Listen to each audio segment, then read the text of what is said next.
Well, the clock hit midnight, boys. Hell of a run. The Cinderella story of Oregon State's women's basketball season came to an end yesterday. Can I just start before we get into the game, and then some comments from Scott Ruck, ask the question why we tipped off at 10 a.m. on Easter? I think it's a men's-women's tournament thing. Okay. And you play earlier. The women, I don't know the broadcast rights and 10 negotiations. a.m. on Easter? What's the 10 a.m.'s a good tip time. Well, actually. it was Most church services started like 9:30. It was 1 p.m. local time in Albany, New York. Yeah. I know. I'm just saying where the team plays, it's 10 a.m. Pacific. That's pretty early. Well, for an Elite Eight ESPN had game. the rights, and they had to make sure they were done in time for Sunday Night Baseball. Oh, God. With the doubleheader. That was the problem with the ABC game in Portland when they noticed the three-point line. They told the two coaches, this is going to take an hour to fix, and we'll lose our broadcast window. We have to. And so that one of the coaches was like, you know what, we'll just play with it. Yeah, so that second game was, at 12:30 or something? Yeah. I don't know. That was just my takeaway. I thought I missed the first half because I didn't realize the game was going on that early. It's Easter morning. You get up, you're having breakfast. A lot of people go to church. You're doing an Easter egg hunt. I don't know. That was my 2 cents on it. Don't quite get the 10 a.m. thing. I understand they have to get out of the way for Sunday Night Baseball, but I imagine the women's games maybe outrated Sunday Night Baseball. Nonetheless, I digress. Who was Sunday Night Baseball? I tried to watch Cardinals and Dodgers, Cardinals. Oh, okay. I Dodgers saw the played with their highlights. food for 6 innings and then woke up late. Oh, yeah, okay.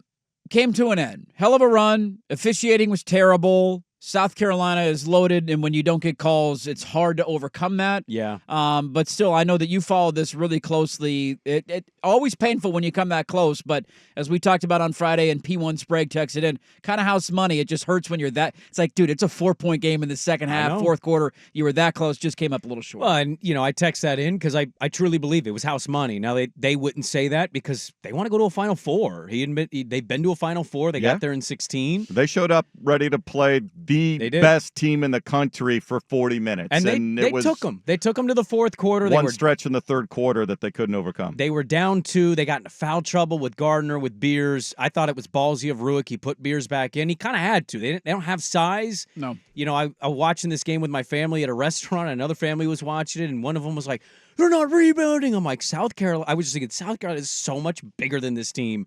It's kind of a one and done, and you got to make your shots. Unfortunately, they didn't get the benefit of the whistle. I don't think it's the only reason they lost. I'm not going to play that card. What I would say, though, is have you watched Iowa?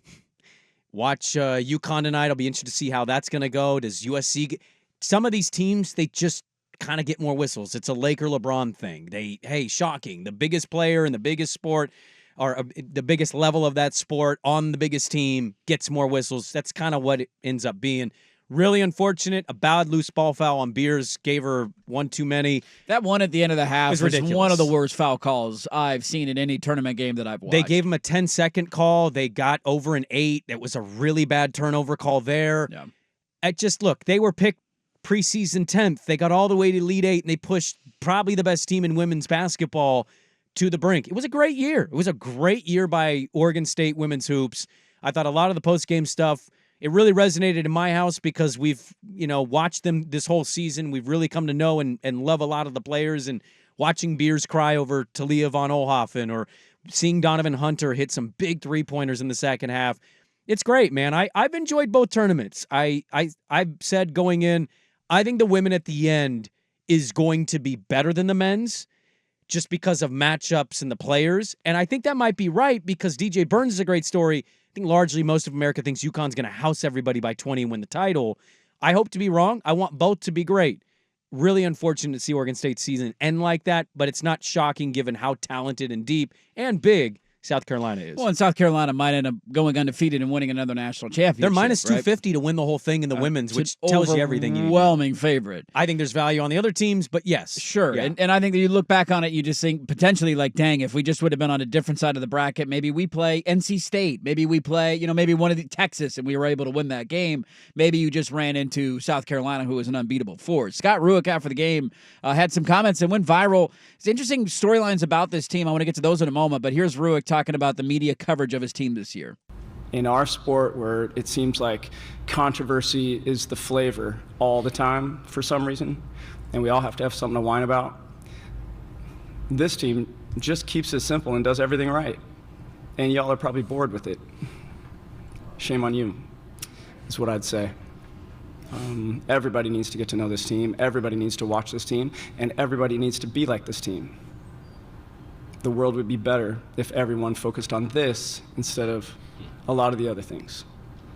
And so I couldn't be more proud of a group, more happy to be a part of them, and more grateful.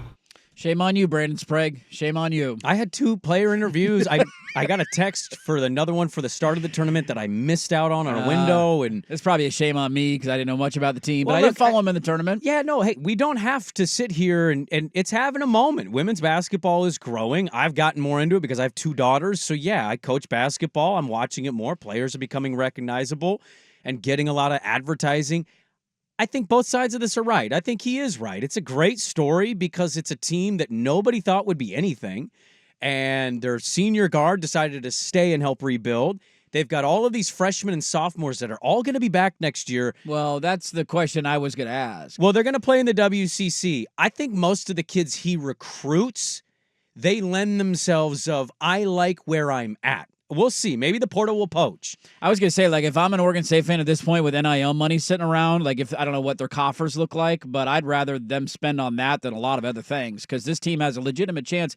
If you go look at their roster, everybody essentially is an underclassman. Yes. This whole team is going to be back. Yes. And they just made an Elite Eight, and they pushed South Carolina and damn near won the game. If a couple of calls go the other way, like, I'd spend your money on that team could win a national championship next year. And Don Staley gave him that compliment, said, I think that's a team that can win the whole thing. Like, yes.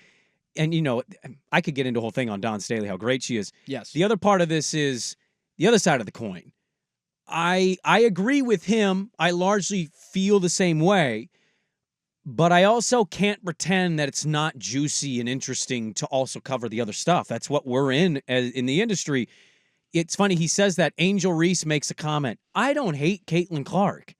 I just don't like anybody when I step in those lines. And she goes, if I need to be the villain and everybody hate me, so be it. It grows the game. And so I thought it was interesting, a very respected coach saying, shame on you for not covering us enough, which I don't know who that's directed at, personally. And then, like, a player that's pretty famous saying, oh, I'll be a villain if it makes headlines and helps our sport grow. It's weird how both things are true to me. Sure.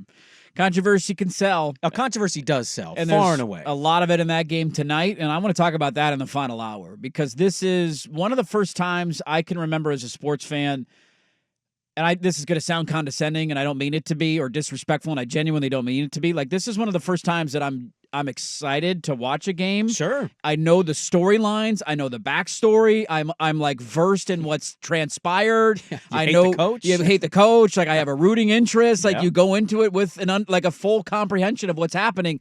That does not happen to me very often in my life with women's basketball. Yeah.